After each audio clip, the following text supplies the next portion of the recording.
And Finance Minister Arun Jaitley chaired the annual review meeting on public sector banks' performance and reforms in New Delhi on Tuesday. He said that non-performing assets are on the decline as recoveries have picked up. Arun Jaitley also asked the public sector banks to take effective action in cases of fraud and willful loan defaults.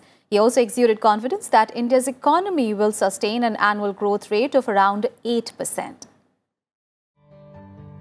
Finance Minister Arun Jaitley reviewed the performance of public sector banks with their chief executives and other whole-time directors in New Delhi on Tuesday.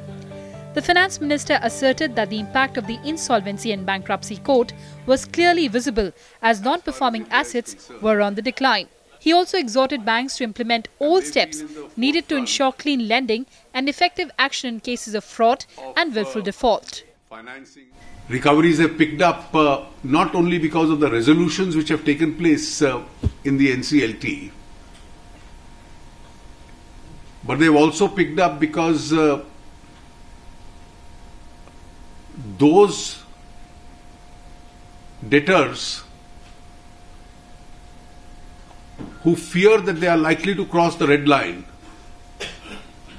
are paying up in anticipation of an IBC process being compelled on them. Jaitley also said that formalization of the economy has enabled better assessment of financial capacity and risks.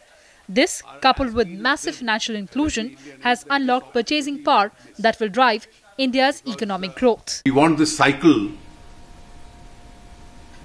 of high consumption, high growth, NPA recoveries, credit offtake,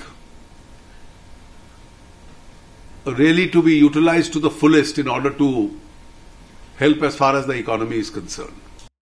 Banks have stepped up efforts as far as recovery of bad loans is concerned.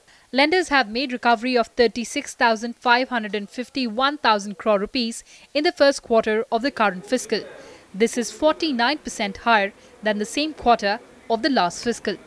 Kriti Mishra, Rajya Sabha TV.